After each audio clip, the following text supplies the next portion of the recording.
gradual techniques of keeping democracy at bay is quarrel, death by quarrel.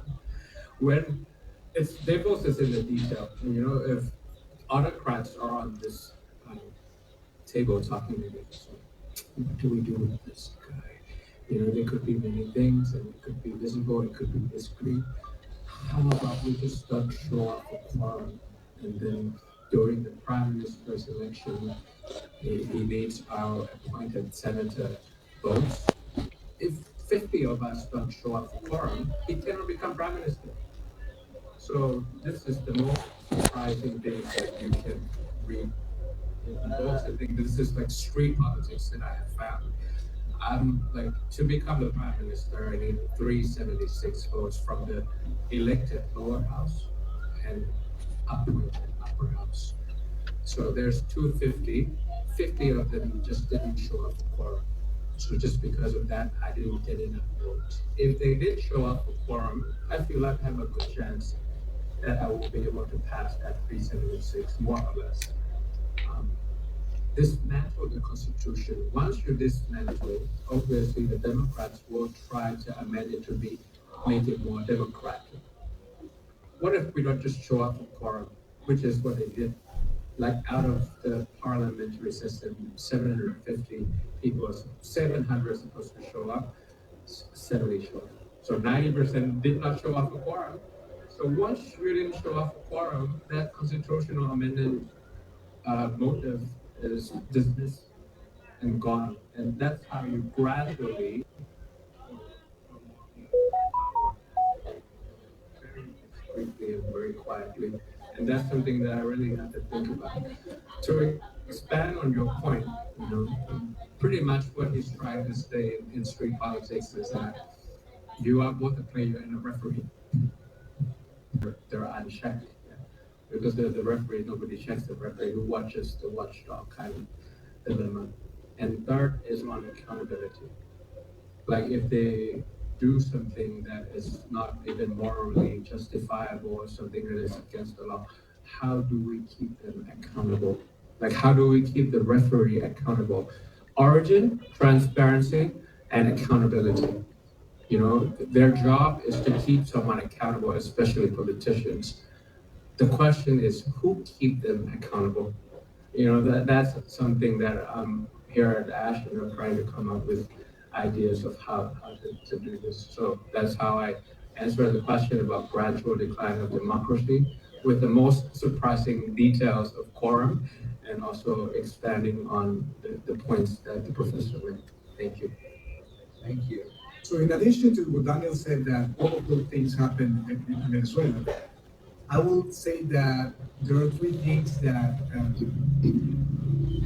were like an addition or an innovation, right? Innovation. Yeah, that is not only Venezuela. Also in the work that I'm doing with Erika, we have found this also happening in other realities. But first, you already mentioned it, the military ideologization. It's like there was a lot of effort in trying to indoctrinate the military and the police. So there was something very important, because at the end you always need someone to enforce your decisions. Right? And Argentina and Ecuador, it didn't happen, right? The second one, it's the use of paramilitary groups, right? Because sometimes you want to outsource the repression, right? Because when you have a picture in the New York Times and CNN of a military or a police guy in uniform beating a young guy or an old woman, you look bad. You look like what you are. And dictators just do elections because they don't want to be perceived as dictators.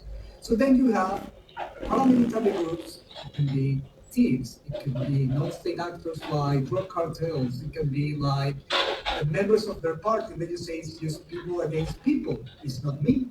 So Chavez did that, and Maduro disguised as civilians to do the dirty work.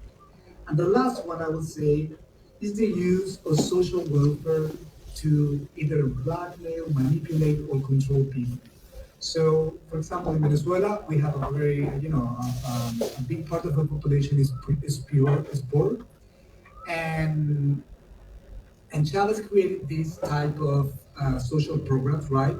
One of them was the most successful one was about giving people free housing.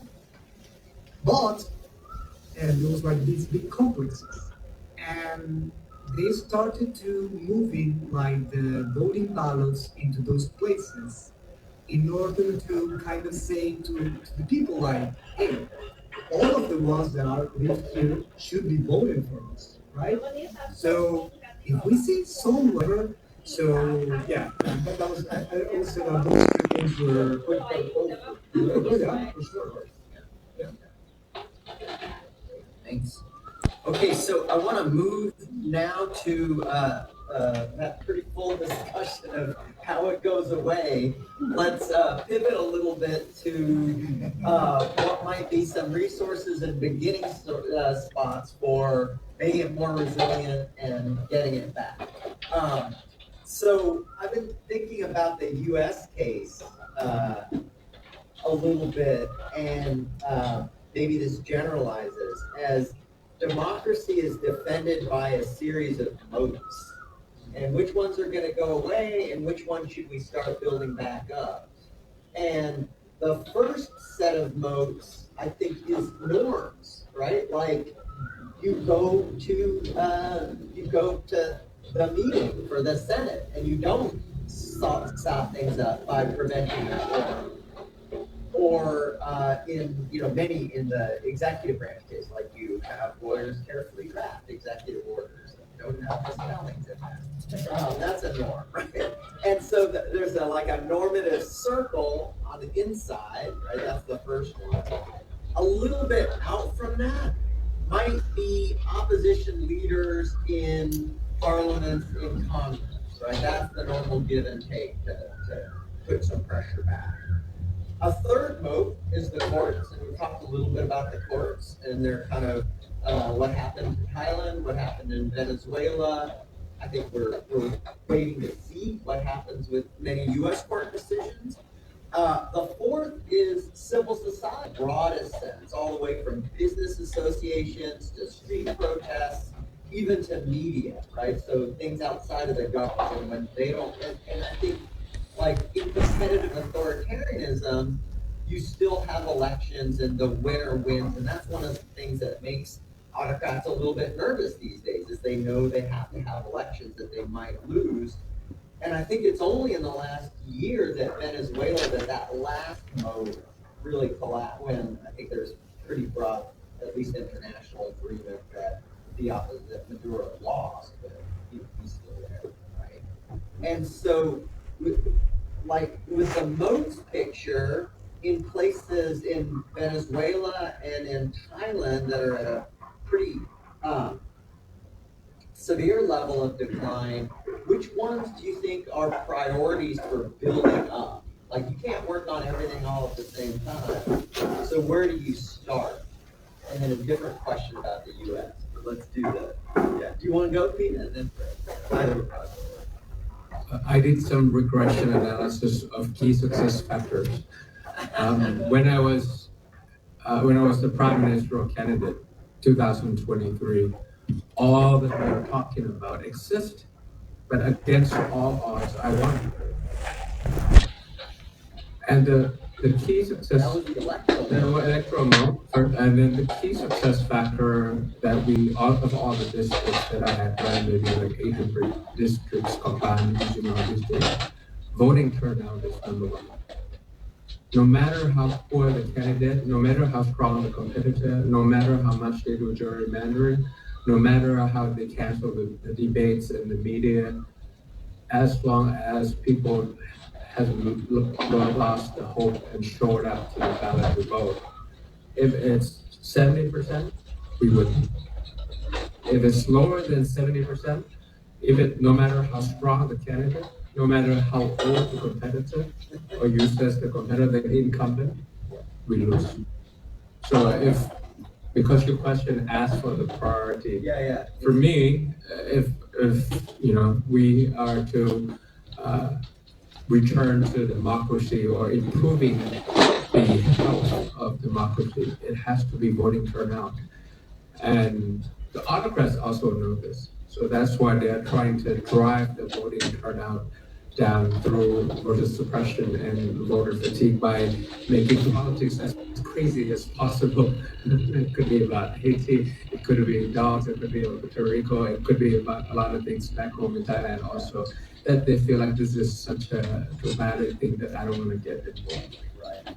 But if the voting turnout is, so it has to be voter mobilization and engagement strategy, talking Kennedy term. Yeah. So those would be two things that can respond to all the pessimism that we had talked about in the first part of this panel. Right.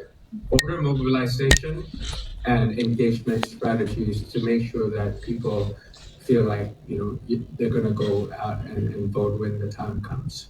But for the autocrats, they will make sure that 78% that I had that opportunity to go against all odds and beat all the techniques that they had thrown against me.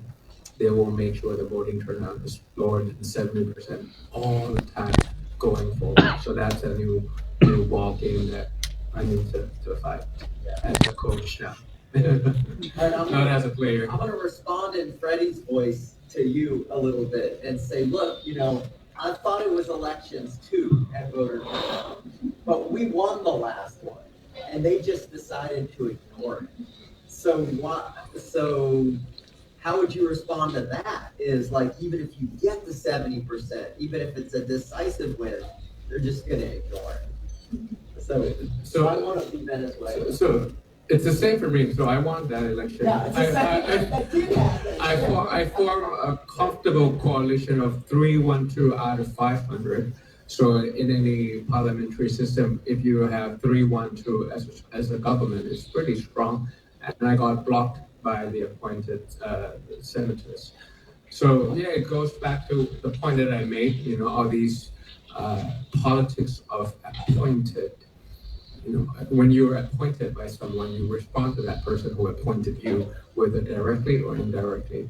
So that's why if we win the election by a comfortable majority next time, my goal is to have 20 million voters for the new party, the reincarnated party 3.0, under 2.0. So we got 14, not enough. We have to win more. It has to be 20.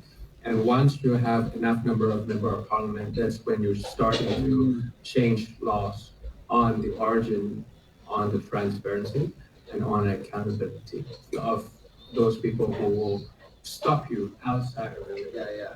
So it has to be a two-step process. So in the back of your mind, you're thinking that that legitimacy really is still there. If you can demonstrate overwhelming popular support, that just will carry the day, because people will have to respect that.